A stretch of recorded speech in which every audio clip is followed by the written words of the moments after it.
Hi friends, welcome back to my channel cooking with রি দেবনাথ।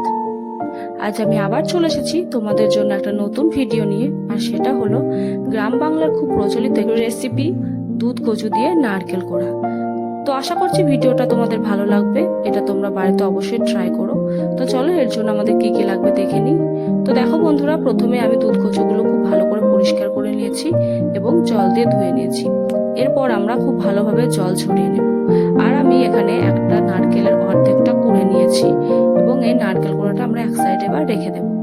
এবার আমি একটা কড়াইয়ে কিছুটা পরিমাণ জল নিয়ে খুব ভালোভাবে গরম করে নিয়ে তাতে একে একে দুধ কচুগুলো সব দিয়ে দেব।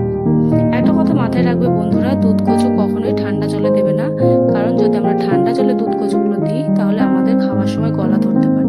তাই সবসময় জলটা প্রথমে খুব ভালোভাবে গরম করে নেওয়ার পর তারপর এর মধ্যে দুধ কচুগুলোকে দিয়ে দেবে। তো দেখো বন্ধুরা, আমরা এবার দুধ কচুগুলোকে খুব ভালোভাবে নেড়ে নেব। এইভাবে নাড়তে নাড়তে আমরা দেখতে পাবো যে দুধ কচুগুলো যতটা পরিমাণে আমরা দিয়েছিলাম তার থেকে অনেকটাই কমে গেছে। তো এইভাবে আমরা খুব ভালো করে নেড়ে নেব। তো দেখো, নাড়ার পর আমরা দেখতেই পাচ্ছি যে হ্যাঁ, আমাদের এই দুধ কচুগুলো অনেকটাই কমে গেছে পরিমাণে। এই পর্যায়ে আমরা 5 মিনিট এটা ঢাকনা দিয়ে ঢেকে রাখবো। তো দেখো বন্ধুরা, 5 মিনিট পর আমরা ঢাকনা খুলে দেখছি যে দুধ কচুগুলো একদম ঠিকঠাক সিদ্ধ হয়ে গেছে।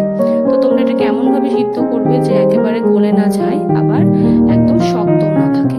তো আমাদের এই দুধ কচুটা একদম পারফেক্ট সিদ্ধ হয়ে গেছে। এবার আমরা এটাকে কি করবো, এই পর্যায়ে কড়াই থেকে নিচে নামিয়ে নেব। তো দেখো বন্ধুরা, আমরা এটাকে নিচে নামিয়ে খুব ভালোভাবে জল ছড়িয়ে নিয়েছি। এরপর আমরা একটা কড়াই গরম করে নিয়ে তাতে এবার 4 থেকে 5 চামচ সর্ষের তেল দিয়ে দেব। তেল গরম হয়ে আসলে এতে আমরা একে একে একটা তেজপাতা, দুটো শুকনো লঙ্কা, হাফ চামচ 5 ফোড়ন দিয়ে দেব এবং এগুলোকে লাল লাল করে ভেজে নেব। তো দেখো বন্ধুরা, লাল লাল করে ভেজে নিয়েছি। এবার আমরা এর মধ্যে আগে থেকে সিদ্ধ করে রাখা দুধ কচুগুলোকে দিয়ে দেব এবং খুব ভালো করে মিশিয়ে নেব। তো দেখো, আমরা খুব ভালোভাবে নেড়ে চেড়ে এগুলোকে মিশিয়ে নিচ্ছি।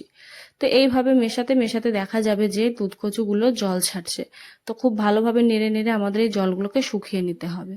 তো এরপর আমরা এর মধ্যে দিয়ে দেব পরিমাণ মতো লবণ, হাফ চামচ হলুদের গুঁড়ো।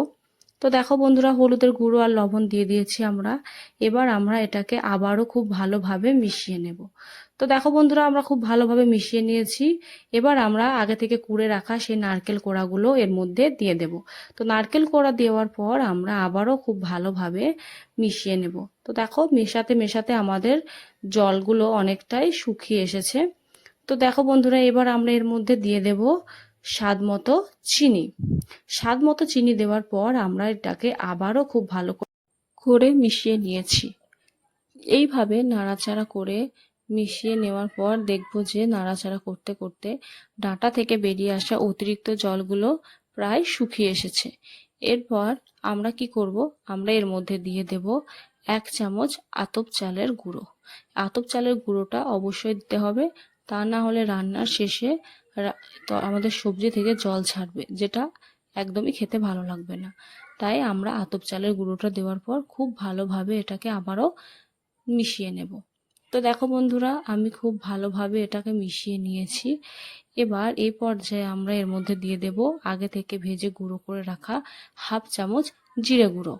এবার দেখো, আমি খুব ভালোভাবে এটাকে মিশিয়ে নিয়েছি। এরপর মিশিয়ে নেওয়ার পর এই পর্যায়ে এসে আমরা এটাকে একটা পাত্রে তুলে নেব।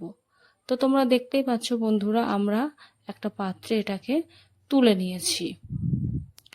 তো এইবার আমি আগে থেকে তুলে রাখা কিছুটা নারকেল কোড়া এর উপর ছড়িয়ে দেব, যাতে এটা দেখতে আরও ভালো লাগে। তো বন্ধুরা, আমার রেসিপিটা তোমরা কেমন লাগলো অবশ্যই আমাকে জানাবে। আর যদি ভিডিওটা ভালো লাগে তবে অবশ্যই ভিডিওতে একটা লাইক দেবে এবং আমার ভিডিওটা শেয়ার করবে। আর ভিডিওর নিচে থাকা লাল রঙের সাবস্ক্রাইব বাটনটা ক্লিক করে আমার চ্যানেলটা সাবস্ক্রাইব করে দেবে। তো তোমরা সবাই ভালো থাকো, সুস্থ থাকো। আজকের মতো ভিডিও এই পর্যন্তই। পরবর্তী ভিডিওতে আবার দেখা হবে। ততক্ষণ টাটা।